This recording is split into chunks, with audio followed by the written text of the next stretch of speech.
7월 9일 우리 2부 예배 나오신 여러분들을 우리 주님의 이름으로 축복하고 또 환영합니다. 저는 우리 성도님들이 배려해 주셔서 지난 한 주간 좀 쉼의 시간을 좀 가졌고요. 제가 없는 동안 또 우리 교회를 섬겨주신 우리 장로님 또 우리 성도님들께 다시 한번 감사드립니다. 우리 오늘도 또 사모하는 마음으로 또 기대하는 마음으로 우리 함께 기도하시고 찬양하심으로 오늘 예배 자리 나가도록 하겠습니다. 이 시간 다 자리에서 일어나셔서 우리 함께 기도하시겠습니다. 사랑의 아버지 하나님, 주님 감사합니다. 주님의 은혜로 지난 한 주간을 또 잘 견디고 또 은혜 가운데 잘 살게 하신 것 감사합니다. 늘 우리의 삶을 지키시고 보호하여 주시고 하나님의 계획하신 가운데 우리를 인도하시다가 주님께서 우리에게 허락하여 주신 이 복되고 거룩한 주님의 날 예수 그리스도 안에서 형제 자매된 우리가 다시 한번 주님 앞에 나와 예배할 수 있는 것이 얼마나 큰 은혜인가를 다시 한번 기억하게 하시고 오늘도 아버지 하나님 이 예배의 주인 되시고 우리의 예배의 목적 되시는 주님 한 분만을 바라보며 아버지 하나님 영과 진리로 우리의 모든 것을 다 쏟아부으며 주님 앞에 예배하며 나아가는 저희들 되게 하여 주시옵소서. 예배를 통해 오늘도 주의 아버지 하나님 주님의 살아계심을 경험하게 하시고 예배를 통해 다시 한번 우리에게 허락하시는 말씀을 깨달아 알게 하시며 이 예배를 통해 우리를 위로하시고 다시 한번 이 예배를 통해 우리의 아픈 마음을 상처를 치유하시며 다시 한번 우리의 삶의 목적을 깨달아 알게 하시는 주님의 음성에 귀 기울이고 주님의 아버지 하나님 임재하심 가운데 주님과 깊이 교제하며 오늘도 주님 앞에 나아가는 저희들 되게 하여 주시옵소서. 예배를 시작하는 시간입니다. 주의 아버지 하나님 마치는 시간까지 주님께서 모든 순서를 주관하여 주시고 특별히 사랑하는 우리 자녀들을 위해 기도합니다. 아버지 하나님 사랑하는 우리 어린이 교회 자녀들 또 유스 자녀들의 예배 가운데에도 동일한 은혜로 아버지 하나님 함께하여 주시네 수고하시는 선생님들에게 지혜와 또 능력을 또 아버지 하나님 예수 그리스도의 사랑으로 사랑하는 우리 자녀들을 말씀으로 양육하고 가르치고 오늘도 함께 예배하는 그러한 귀한 사역을 감당할 수 있도록 은혜 내려 주시옵소서. 감사드리오며 이 모든 말씀 예수 그리스도 이름 받들어 간절히 기도드렸사옵나이다. 아멘. 아멘. 우리 함께 찬송가 15장 우리 함께 찬양하시겠습니다.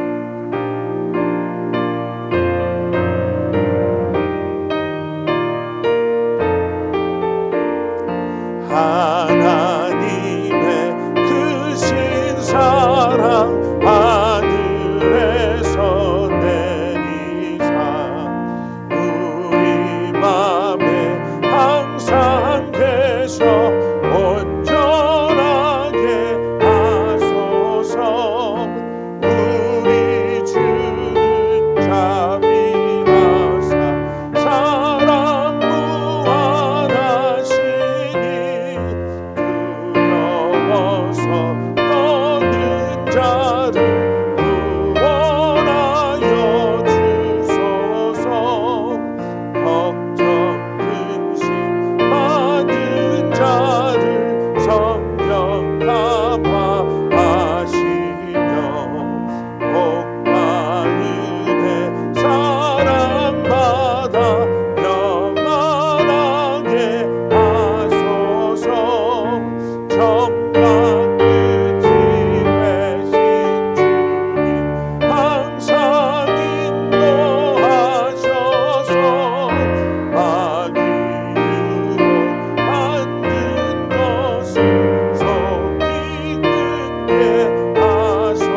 28장 한 장 더 찬양하시겠습니다.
기도하시면서 우리 주님 앞에 나가도록 하겠습니다.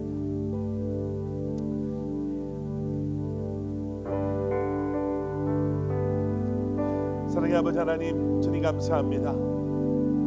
늘 주님의 은혜로 살아가는 우리의 인생이지만 얼마나 쉽게 아버지 하나님 우리는 그 은혜를 잊어버리고 더 나아가서는 우리의 힘을 의지하고 우리의 생각을 우선시하고 우리의 계획에 끌려다니면서 세상에서 살아가는지 모릅니다.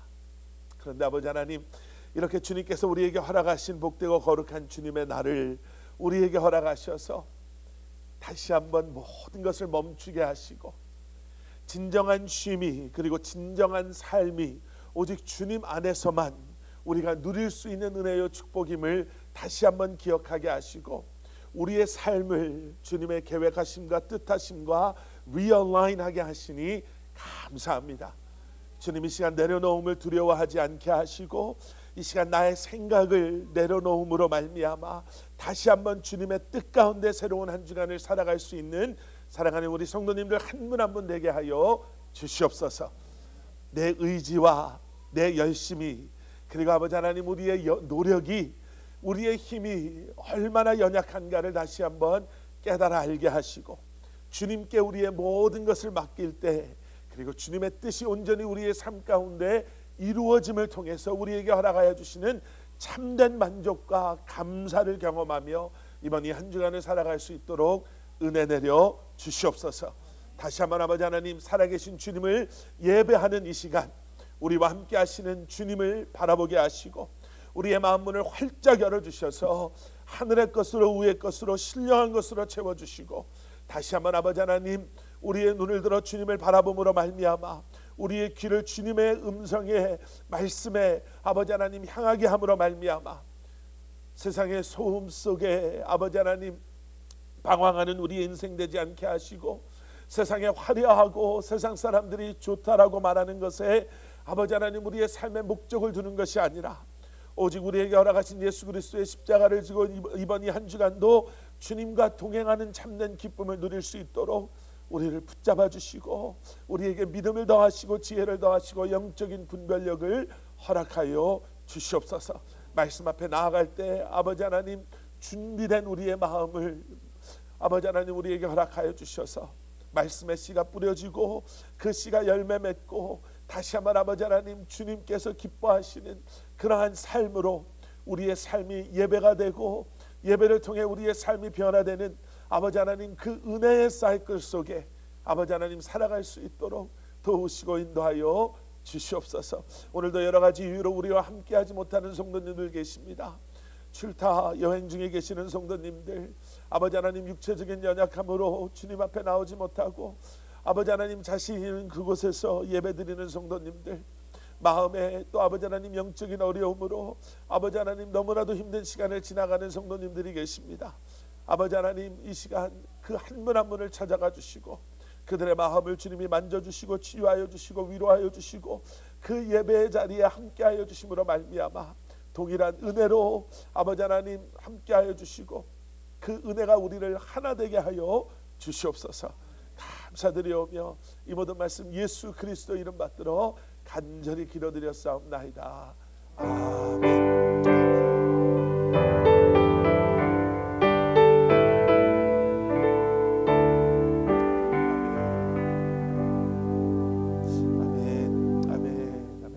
우리 먼저 받으신 교회 주보 안에 있는 우리 교회 소식 먼저 나누고 또 함께 말씀 보시도록 하겠습니다. 8월 말씀 묵상지 생명의 삶 여러분 아직 신청하지 못하신 분들은요 다음 주에까지 우리 2부 예배 나오시는 분들은 전화 또는 우리 한원희 집사님께 신청해 주시면 저희가 도와드리도록 하겠습니다. 제가 보니까 뒤에 7월 말씀 묵상지가 좀 아직 안 가져가신 분들이 계신 것 같은데요. 혹시 신청하시고 아직 못 가져가신 분들은 오늘 예배 후에 우리 오늘 사운드 부스 있는 그쪽에 테이블에서 여러분들 픽업해 가시면 될 것 같습니다. 우리 다음 주일 7월 16일 주일 예배는 우리 교회 설립 8주년 감사 예배로 드리게 됩니다. 특별히 우리 2부 예배는 우리 자녀들과 함께 지난 8년 동안 함께 하신 하나님의 은혜를 기억하면서 우리가 함께 예배하는 시간 갖도록 하겠습니다. 여러분들 함께 기도로 준비해 주시기를 부탁드립니다. 감사합니다. 우리 이 시간 다 자리에서 일어나셔서 들으신 예물 우리 함께 봉헌하는 시간 갖도록 하겠습니다.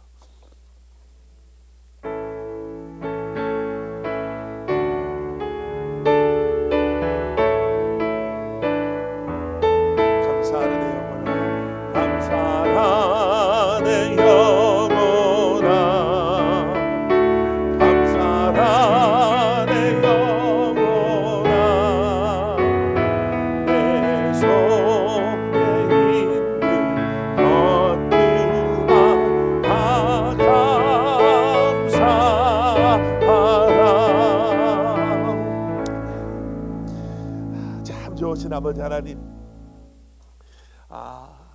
주님의 사랑이 또 도우심이 지난 한 주간 우리의 삶에 필요한 모든 것을 채워주시고 때로는 염려하고 걱정하고 살았지만 그때마다 알게 모르게 주님의 은혜는 우리의 삶을 여기까지 인도해 주셨음을 이 시간 다시 한번 고백하며 감사드립니다. 우리에게 일할 수 있는 일터를 허락하여 주시고 일할 수 있는 건강 주시고 때로는 아버지 하나님 우리의 삶의 여러 가지 문제와 어려움 속에서도 주님의 신실하심이 우리를 지키시고 보호하여 주시고 아버지 하나님 오늘도 주님을 기억하며 그러한 주님의 사랑을 기억하며 귀한 예물을 주님 앞에 올려드리게 하시니 감사합니다.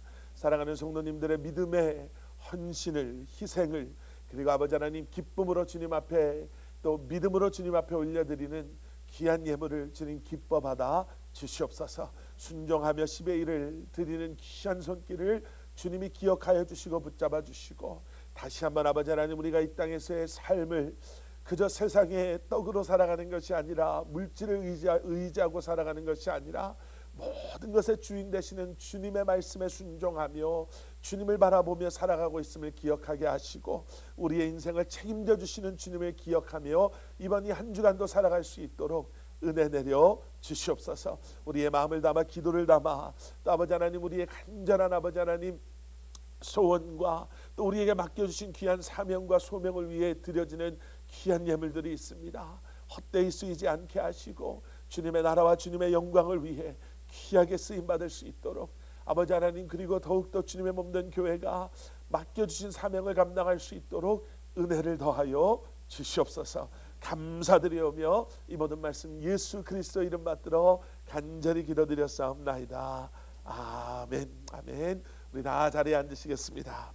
우리 먼저 오늘 우리에게 주시는 하나님의 말씀 우리 먼저 함께 봉독하시겠습니다. 신약성경 사도행전 8장 34절부터 39절까지의 말씀입니다.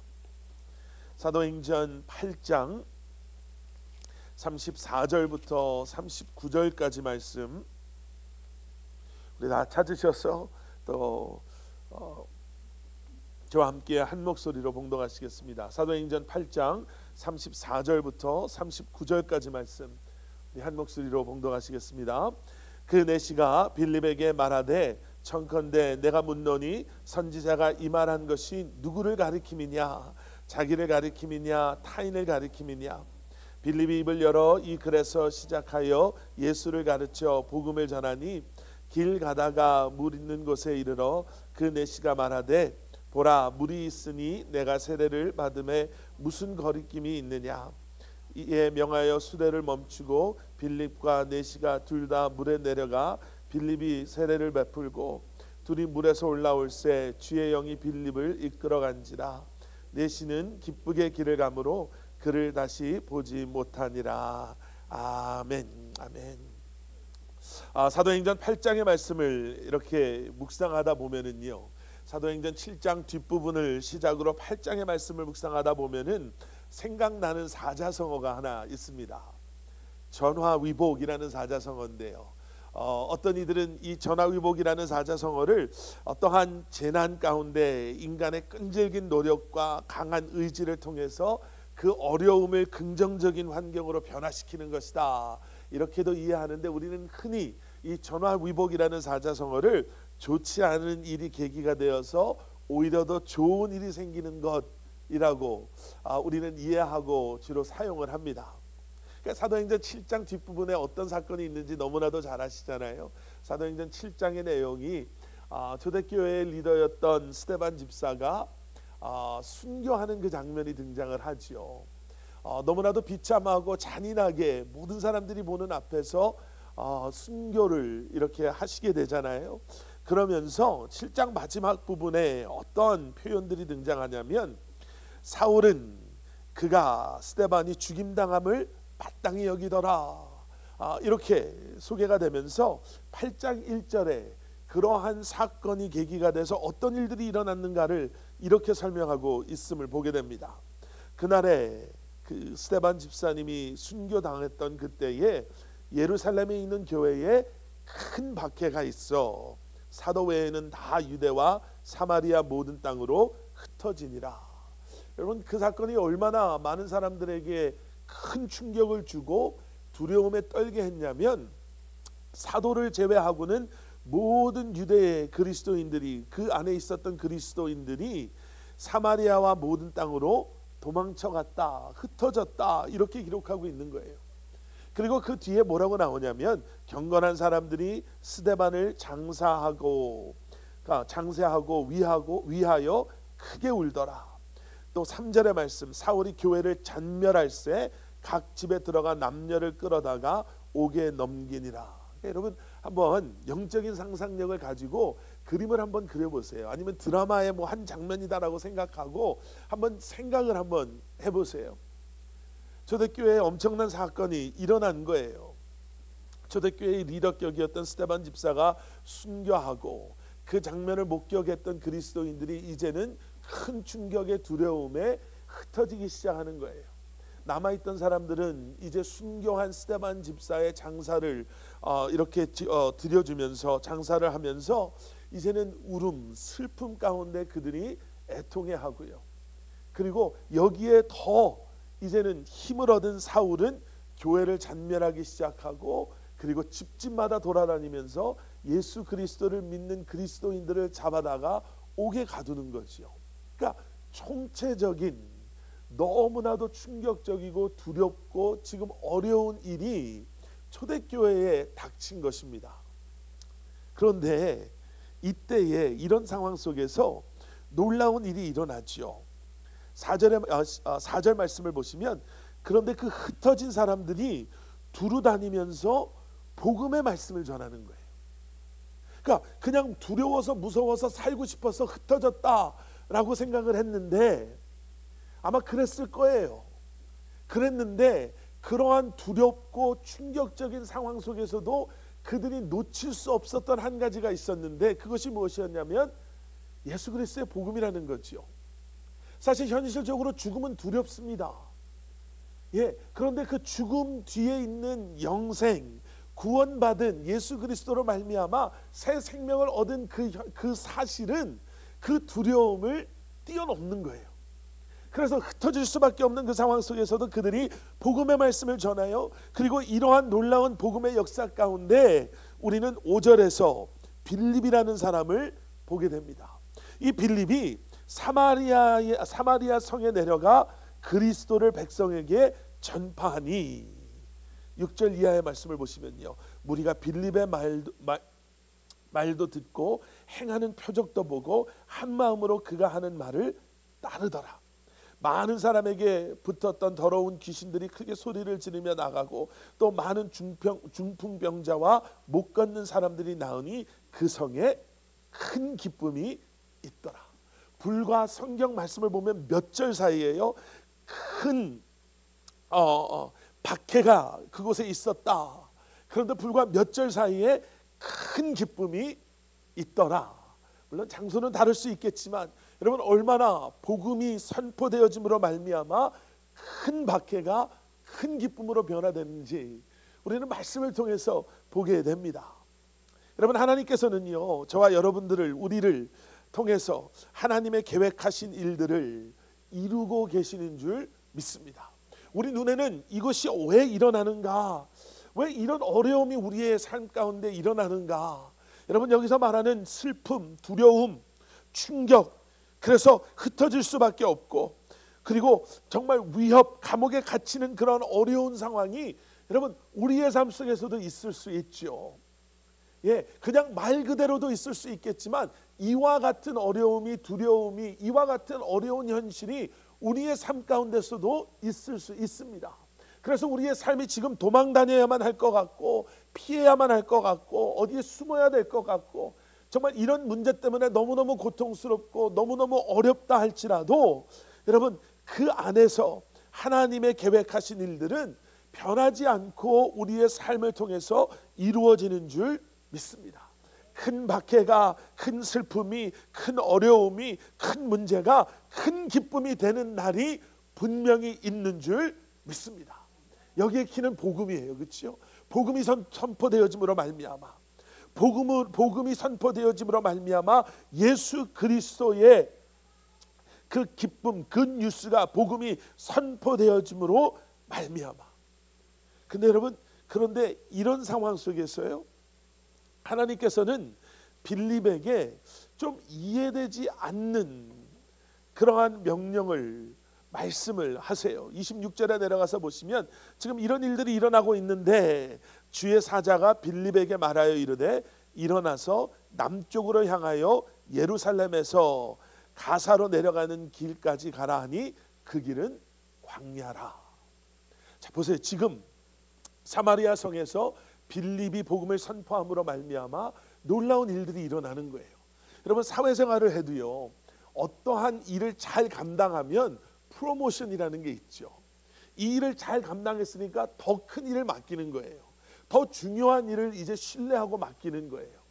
이 사람에게 정말 아주 중요한 일, 힘들더라도 중요한 일, 회사를 위해서 꼭 해야 되는 일들을 맡기는 그런 일들은 있죠.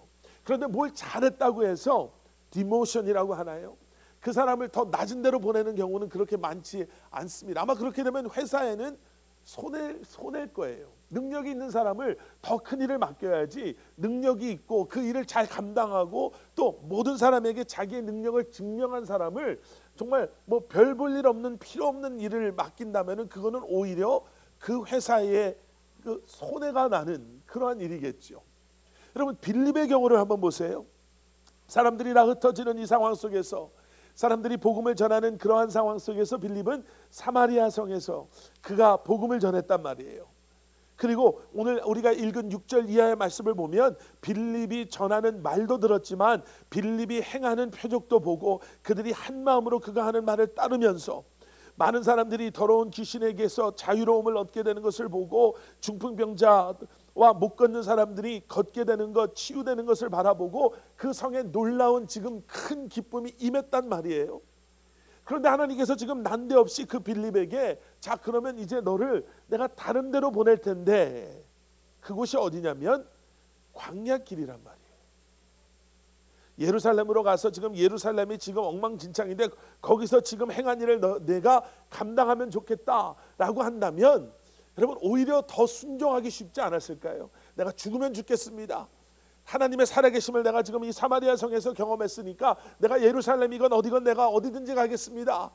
거기에 나를 대적하는 자들이 있다 하더라도 사마리아 성에서 나와 함께 하신 하나님께서 그곳에서도 나를 통해 역사하실 것을 내가 믿고 내가 죽으면 죽으리라, 내가 순교하는 마음으로 그곳에 가겠습니다가 오히려 더 쉬웠을 것 같아요.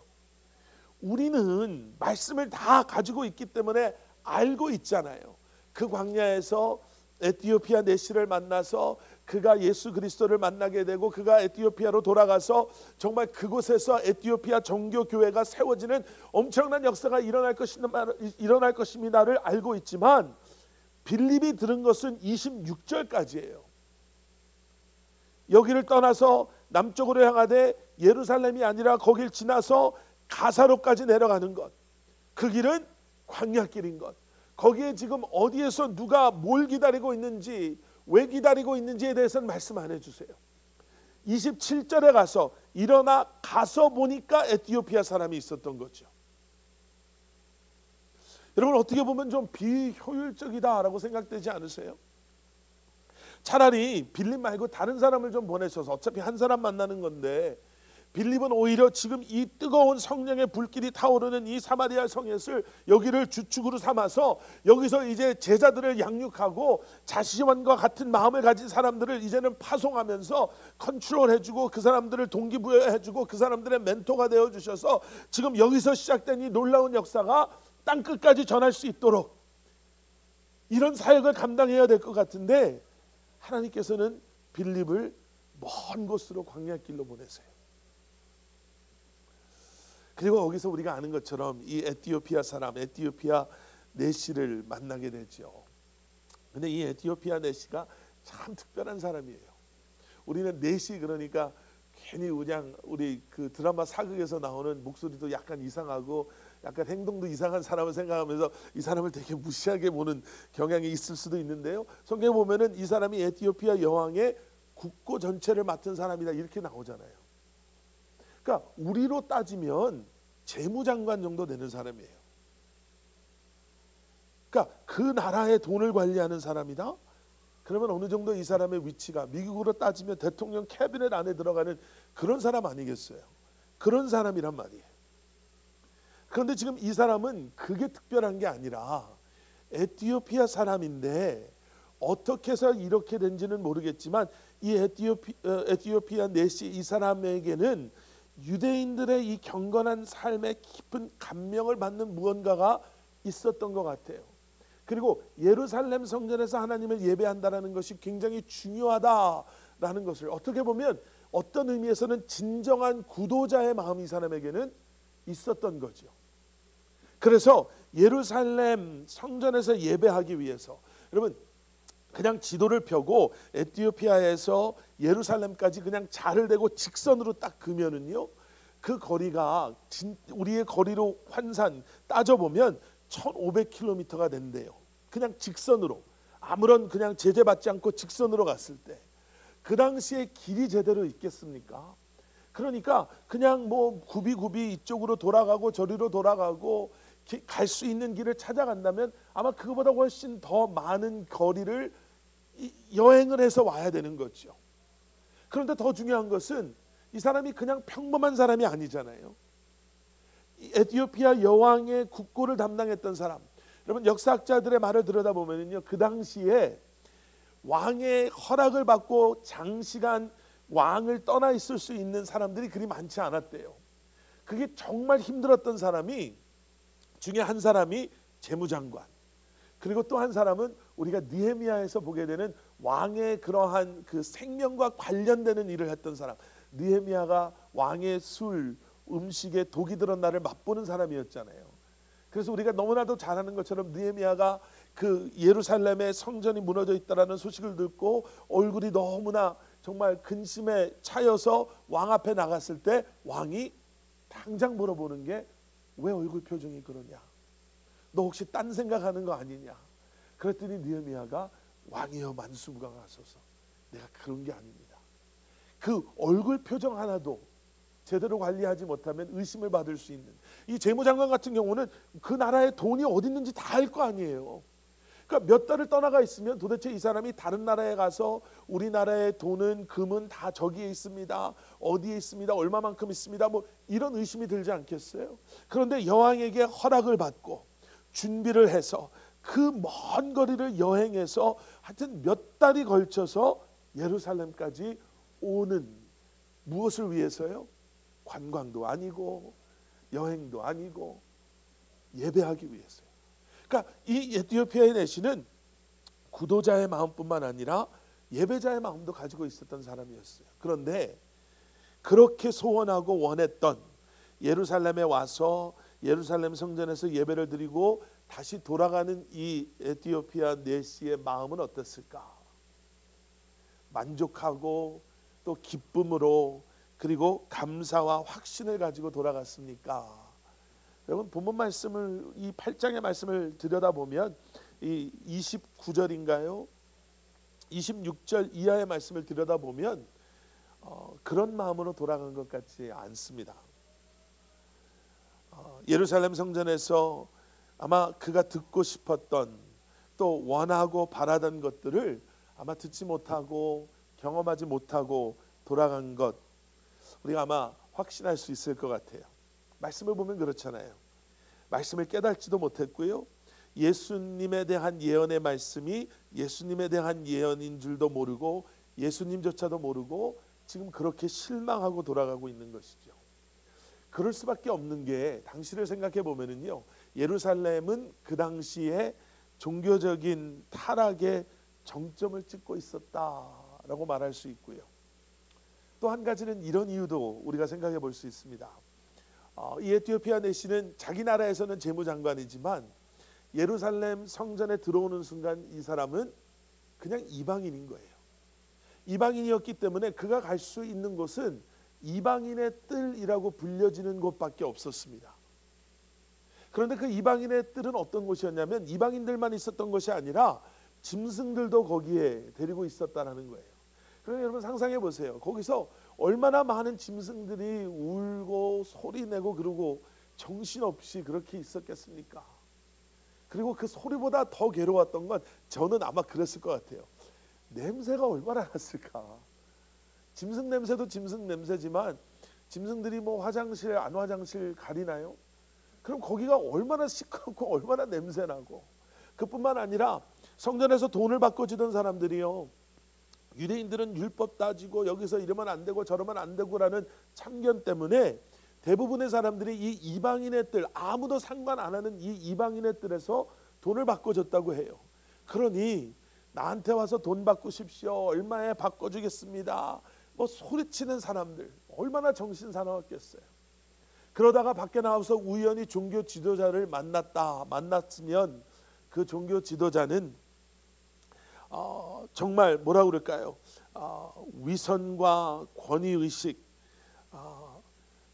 사로잡혀서 예배하러 온 사람들을 무시하고 위협하는 그러한 종교 지도자들과 대화를 나누고 돌아왔다면 실망할 수밖에 없었겠죠. 오히려 상처를 받았겠죠. 내가 이것 때문에, 우리 표현으로 하면 오히려 시험 들고 가는 거예요. 이게 예루살렘의 성전인가? 이게 예배인가? 이런 마음이 들었겠죠. 그런데 참 대단한 것은요, 이 에티오피아 내시는 거기에 시험 들지 아니하고 오히려 집에 돌아가는 그 흔들리는 마차 속에서 구약 성경을, 이사야서를 펼쳐보고 읽고 있는 거예요. 그리고 그때 빌립을 만나게 됩니다. 여러분, 이 말씀 참 우리가 잘 알잖아요. 한 사람, 이 한 사람 때문에 빌립을 하나님께서는 지금 우리가 흔히 말하는 해프닝 플레이스, 그곳에서 딱 떼어내셔서 광야에서 자기 나라로 돌아가고 있는, 아무리 읽어도 이해되지 않는, 아무리 쳐다봐도 무슨 말인지 알 수 없는 그 말씀을 정말 간절한 마음으로, 알기를 원하는 마음으로 읽고 있는 이 에티오피아 내시를 위해서 빌립을 보내세요.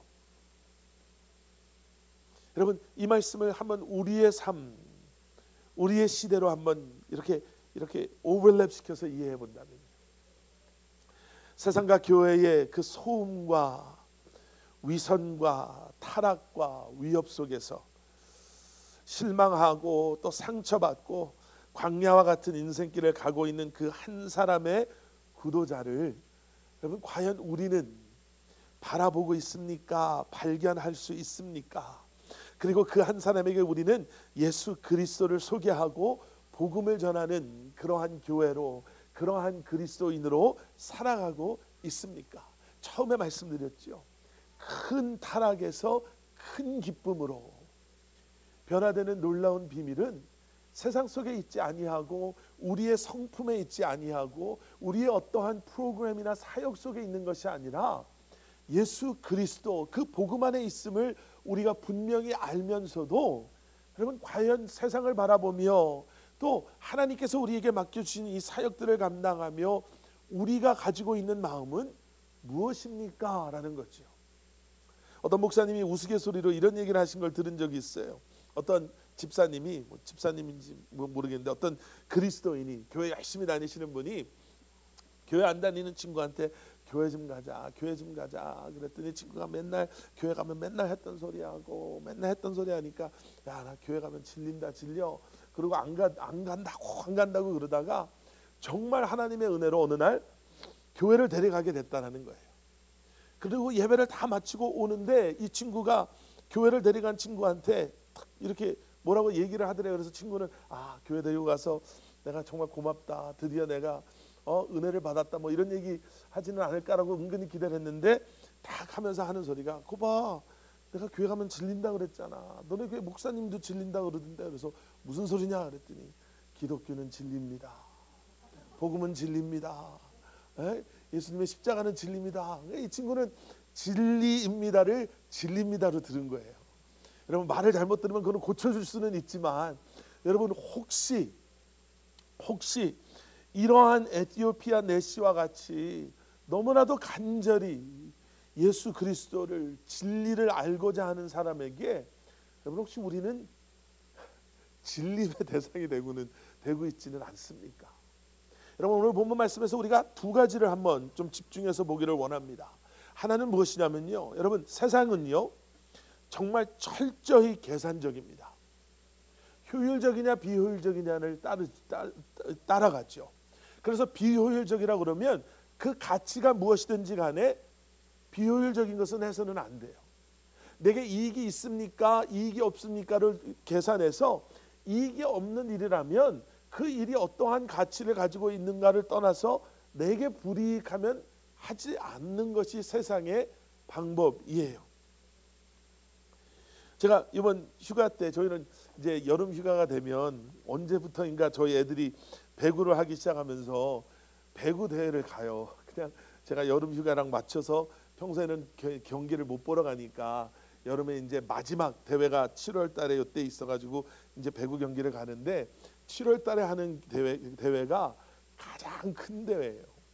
제가 언젠가 좀 이렇게 개인적으로 말씀드린 분들도 계실 것 같은데, 어느 정도로 크냐면 대회 장소가 올랜도에 있는 오렌지 카운티 컨벤션 센터에서 해요. 올해 오렌지 카운티 컨벤션 센터 안에서 배구 코트를 몇 개를 만들어 놨냐면 189개를 만들어놔요. 배구 코트가. 그리고 팀 선수가 아니라 팀이 미국을 포함한 6개 나라에서 5,450 몇 팀이 와요. 그러니까 선수를 한 팀에 뭐 한 10몇 명의 코치랑 이렇게 하면 15명이라고 하면 8만 명이 넘는 선수들, 코치들, 거기에 저희들처럼 부모님들이 쫓아오면 난리도 아닌 거죠. 네. 그러니까 사실은 휴가도 아니었어요. 왜냐하면 여러분 코트가 189개라는 뜻은 뭐냐면 그 경기를 레프리하는 주심이 189명이라는 거잖아요. 그러면은 호루라기가 189개인 거예요. 사방에서 삑삑대고 사방에서 공이 날라오는데 그냥 가만히 있다가 옆 코트에서 날라오는 공 맞고 뭐 이러는 난장판인데, 제가 거기서 이렇게 저희 애들 게임이 끝나면 딴 데도 이렇게 가볼 거 아니에요. 어떤 팀은 진짜 잘해요. 정말 잘하는 팀들이 있는데 어떤 팀들은 제가 좀 약간 과장을 못해서 우리 교회 유스 애들 이렇게 제가 한 2달만 이렇게 데리고 배구하면 한번 이겨볼 만한 팀들도 있는 거예요. 근데 그런 팀들이 캘리포니아에서도 오고 유타에서도 오고 그러니까 저는 걔네들을 보면서 얘네들이 왜 비행기 값에 호텔 값에 음식 값에 여기 참가비 들여서 왜 여기까지 왔을까? 그냥 동네에 그냥 조그만한 경기 나가도 뭐 이길까 말까 할 텐데 이런 생각이 들어요. 근데 여러분 중요한 건 뭐냐면 가치를 어디다 두느냐에 따라서 다른 거죠. 저 같은 경우에는 사실 저희 애 팀도 잘 못하는 팀인데 이기는 것에 가치를 두면 이런 데 와서 박살나고 돈 쓰고 가는 것보다는 동네에서 한 4팀 나오는 데서 가서 하면 한 경기만 이겨도 결승전이잖아요. 네. 그런 데 가는 게 훨씬 낫지 않을까라는 생각을 하지만 부모님들이나 그 아이들한테는 이 경험이 동기부여가 되는 거겠죠. 야, 이렇구나. 이렇게 잘하는 애들이 있으니까 난 더 열심히 해야 되겠구나. 뭐 이런 데 가치를 두지 않겠어요? 여러분 정말 중요한 건 뭐냐면요. 복음의 가치가 어디에 있냐는 거예요. 여러분 하나님의 사랑의 본질 가운데에는 비효율성이 들어 있습니다. 우리 같은 죄인을 위해서 하나님께서 인간의 몸으로 이 땅에 오셨다? 비효율적이죠. 비교될 수 없는 가치죠. 나의 죄를 용서해 주시기 위해서 예수님께서 십자가에 못 박혀 죽으셨다. 그 모욕, 그 수치, 그 아픔, 그 고통 효율적이지 않죠. 다른 충분히 하나님이시기 때문에 다른 방법을. 그러니까 여러분 제가 여기서 한번 다시 설명드리고 싶은 것은 우리 눈에 비효율적으로 보이지만 하나님은 효율적인 거예요. 왜요? 저와 여러분의 가치가 그렇다라는 거예요. 하나님께서 자신을 내어주셔도 아깝지 않은 게 저와 여러분의 가치라는 거예요.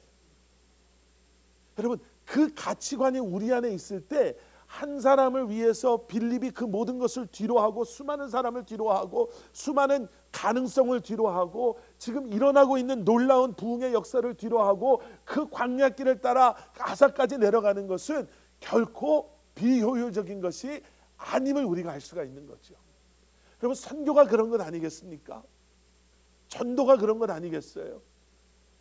우리 다음 세대 아이들을 위해서 이제 우리가 8주년이 되면서 다시 한번 이번 한 주간 저는 그 빽빽대는 호루라기 소리에서 이런 기도 저런 기도 하면서 생각한 것 중에서 다시 한번 우리가 기억해야 될 것은 우리 아이들, 다시 한번 우리 아이들을 위해서 우리가 좀 헌신하고 우리가 좀 더 우선순위를 둘 수 있는 것. 이러다가 이 아이들 대학교 가면은 다 딴 교회 가가지고 딴 교회에서 더 열심히 신앙생활 하는 거. 저 유스 사역 오래 해봐서 알거든요. 유스 애들 잘 이렇게 해놓으면 대학교 가가지고 딴 교회 가가지고 거기서 찬양팀하고, 우리 교회에서는 찬양팀도 안 했던 애인데 우리 교회에서는 이것도 안 했는데 잘해서 가면은 딴 데 가서 더 열심히 하는데, 하나님의 나라의 관점에서 보면 그게 얼마나 귀한 거예요. 여러분 그러한 것들이요. 여러분 그러한 우리의 생각의 변화가, 가치관의 변화가 우리 안에 있어야 할 줄 믿습니다. 두 번째는요, 여러분 성령의 인도하심이에요. 그리고 저는 조심스럽게 이 말씀을 드리겠습니다. 여러분 우리는요 끌려다니는 인생의 삶에 익숙해요. 무슨 이야기입니까? 정말 하이 디맨드한 사회 속에서 정말 요구나 아니면 기대가 높은 사회 속에서 여러분 우리는 어렸을 때부터 그 기대에 끌려다니는 삶을 살아요. 학교 다닐 때 여러분 그 프레셔 기억하시죠?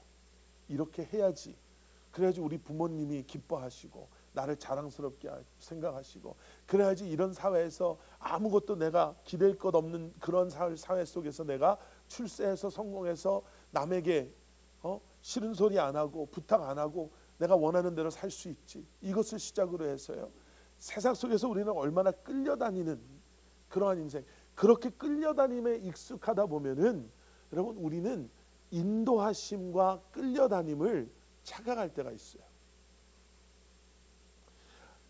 우리가 사는 세상이 하이 디맨드 세상이라면 여러분 교회도 하이 디맨드 교회가 있습니다.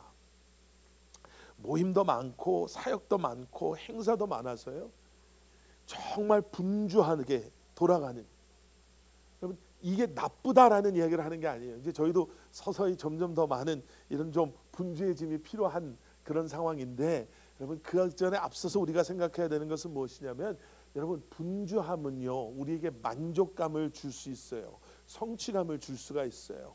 여러분 우리가 살다가도 그런 때가 있잖아요.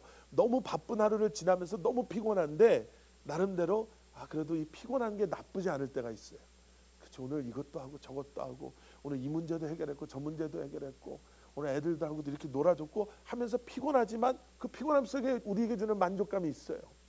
그런데 여러분 중요한 것은 무엇이냐면, 그것이 만족감이, 성취감이 성령님의 인도하심이었는가라는 거예요. 그러니까 우리도 모르는 사이에 여러분 우리 신앙생활이요 그저 끌려다니는, 내 마음속에 어떠한 확신이나 아니면은 내 마음속에 주시는 어떠한 기쁨이나 감사함이 아니라 그냥 끌려다니는 신앙생활에 익숙해져 가다가 성령님과의 그러한 깊은 교제나 충분한 교제나 만남이나 말씀 안에서 우리에게 주시는 확신이나 아니면 성숙함이 아닌, 그래서 이런 경우요, 기도 모임이 없어지면 내 기도 생활이 끝나버리는 거예요. 선교나 아니면 아웃리치가 없으면 나는 전혀 전도나 이런 복음을 전하는 것과는 상관없는 삶을 나도 모르게 살고 있는 것이고요. 사역이 없으면 시간 널널한데 하면서 내 개인 생활에, 내 취미 생활에 더 충실해지는 것. 여러분 성령의 인도하심을 받는다라는 것은요, 나에게 아니면 내 만족이나 내 성취감에 초점을 두는 것이 아니라 내 안에 넘쳐나는 성령님의 은혜가 내 삶을 적시고, 그리고 내 삶을 넘어서 이제는, 여러분 물살이 흐르면 그 물살을 내가 따라갈 수밖에 없잖아요. 물살이 빠르게 흐르면 빠르게 흐를수록 나의 어떤 때는 의지와 상관없이 그 물살에 휩쓸려 가는 것처럼 성령님 가운데 다시 한번 우리가 충만해지고 그 성령님의 인도하심 속에 내 삶을 맡길 때 성령님의 뜻이 내 뜻이 되어져 하는 것, 성령님의 인도하심이 내 삶을 주장하고 계시는 것, 그리고 그 안에서 나의 어떠함이 아닌 주님의 영광이 드러나고, 그것이 내 기쁨이 되고 그것이 내 삶의 이유요 목적임을 깨달아 알게 되는 것. 여러분 우리의 삶에 그러한 모습이 있습니까? 오늘 설교 제목은 아주 특별한 만남입니다 라고 잡았습니다. 그런데 1차원적으로는 이 특별한 만남은 이 에티오피아 내시와 빌립의 만남이에요. 그렇죠? 그런데 더 중요한 것은, 더 특별한 만남은 빌립과 성령님과의 만남, 에티오피아 내시와 말씀이신 주님과의 만남을 통해서 그 두 사람의 만남이 이루어지게 된 것이죠. 여러분 새롭게 시작하는 이번 이 한 주간 성령님의 인도하심을 받으시기를 주님의 이름으로 간절히 축원합니다. 변화된 가치관 속에서요, 여러분 다시 한번 우리가 무엇을 위해 일해야 되고, 무엇을 위해 우리가 살아야 되고, 무엇을 위해 우리가 신앙생활을 해야 되고, 무엇을 위해 우리에게 맡겨주신 사역을 감당해야 되는가를 한번 말씀을 붙잡고 묵상하시며 다시 한번 깊이 생각해 보실 수 있으시기를 주님의 이름으로 간절히 축원합니다. 우리 교회가 그래서 여러분들이요, 그 한 사람을 놓치지 않는 그러한 교회, 또 그러한 삶을, 특별히 8주년 감사 예배를 앞두고 여러분 다시 한번 우리가 그러한 마음을 회복하고 내가 그 한 사람이었음을 기억하고 이제는 나로 하여금 그 한 사람이 되게 하시는, 이제는 빌립의 자리에 서게 하시는 그런 하나님의 계획하심을, 뜻을 깨달아 알므로 여러분 주님 앞에 모든 것 내려놓는 것을 두려워하지 않으시기를 주님의 이름으로 간절히 축원합니다. 우리 함께 기도하시겠습니다. 사랑의 아버지 하나님, 끌려다니는 인생 되지 않게 하시고 계산하는 인생 되지 않게 하시고 내려놓지 못해서 주저하는 인생 되지 않게 하시고 다시 한번 주님의 음성에 부르심에 순종함으로 반응하고 주님의 계획하심에 다시 한번 순종함으로 따라 나서게 하시고 다시 한번 진정한 가치가, 우리의 삶의 이유가, 목적이 무엇인지를 깨달아 알게 하시고 성령 충만함 가운데, 성령님의 인도하심 가운데 우리가 살아야 할 그 삶을, 가야 할 그 길을 다시 한번 믿음으로, 아멘으로, 기쁨으로 나서는 사랑하는 커버넌트 교회 성도님들, 여기 머리 숙인 사랑하는 성도님들 한 분 한 분 되게 하여 주시옵소서. 그 한 영혼이 에티오피아의 그 첫 교회를 세우게 되는 것처럼 여기 머리 숙인 우리 한 사람 한 사람이 그러한 주님의 계획하심 가운데 귀하게 쓰임받도록, 사랑하는 우리 자녀들이 그러한 주님의 계획 가운데 귀하게 쓰임받는 자녀들로 세워질 수 있도록 주님 은혜를 더하여 주시옵소서. 예수 그리스도 이름 받들어 간절히 기도드렸사옵나이다. 아멘, 아멘. 우리 시간 다 자리에서 일어나셔서 우리 함께 부르셨던 찬송가 428장 우리 함께 찬양하시고 축담으로 오늘 예배 마치도록 하겠습니다. 내 영혼의 햇빛 비치니, 내 영혼의 햇빛 비치니 주 영광 찬란해. 이 세상 어떤 빛보다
예배를 마치면서 우리가 한 1, 2분 정도 기도하는 시간을 좀 가졌으면 합니다. 여러분, 한 사람이 혹시 생각나는 사람이 있으십니까? 빌립이 전혀 예상치도 못했던 그 에티오피아 내시를 하나님의 그 인도하심의 순종함으로 말미암아 만나게 되고 결국에는 그에게 복음을 전하고 그가 침례를 받고 그가 그 나라에 돌아가서 교회를 세우게 되는 놀라운 역사가 일어난 것처럼 비록 우리는 그 앞을 바라볼 수 없지만 여러분들의 삶 가운데, 가족 가운데 여러분들이 매일 스치며 지나가는 그 한 사람, 어쩌면 지금도 간절히 진리가 무엇인지, 영생이 무엇인지, 구원이 무엇인지, 예수 그리스도가 누구신지를 알기 원하는, 그도 모르는 사이에 알기 원하고 있는 그런 사람이 혹시 성령님께서 지금 주시는 그런 마음이 있지 않으십니까? 혹시 그렇다면 여러분 한 1분 정도만 우리가 기도하고, 하나님, 내가 빌립과 같이 주님의 말씀에 순종함으로 말미암아 내 자존심 내려놓고 내가 두려워하는 것, 그것 때문에 머뭇거리지 아니하고 내가 처해져 있는 상황이나 내가 처해져 있는 그러한 여건에 묶여 있지 아니하고 그저 주님이 주시는 지혜와 용기와 믿음으로 내가 그에게 내가 예수를 전하기를 원합니다, 복음 전하기를 원합니다 하는 사람이 있습니까? 가족일 수도 있고요, 직장에서 만나는 그러한 동료일 수도 있고, 여러분들의 자녀일 수도 있고, 연로하신 부모님이실 수도 있습니다. 그 한 사람을 놓치지 않는 것, 그 한 사람을 만나게 하시는 것, 그 한 사람에게 여러분들을 통해 복음을 듣게 하시고 그 영혼이 이제는 진림이 아닌 진리 안에 거하게 하시는 것, 하나님께서 하실 그 일을 우리가 신뢰함으로 여러분 이 시간 한 1, 2분 정도만 우리에게 생각나게 하시는 그 사람을 위해서, 그리고 이제 나를 주님 사용하여 주시옵소서. 한 1, 2분 정도만 우리가 기도하고 축도함으로 오늘 예배 마치도록 하겠습니다. 기도하시겠습니다. 사랑의 아버지 하나님, 오늘 우리에게 귀한 말씀 주신 것 감사합니다.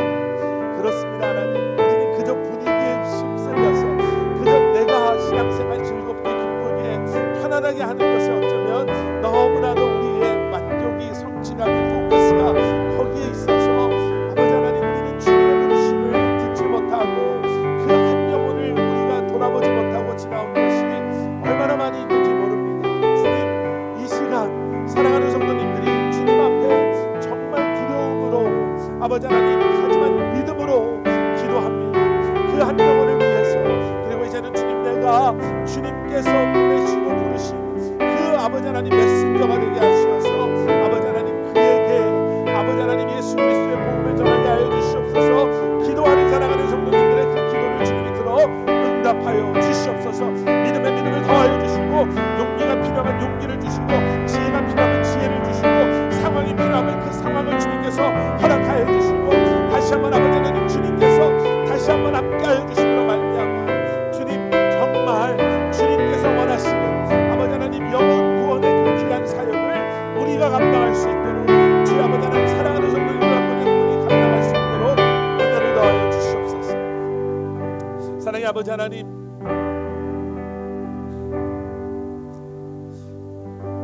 믿음으로 기도하며 주님 앞에 모든 것을 맡겼사오니 주님께서 이제는 역사하여 주시옵소서. 용기가 필요하면 용기를, 지혜가 필요하면 지혜를, 상황이 필요하면 상황을,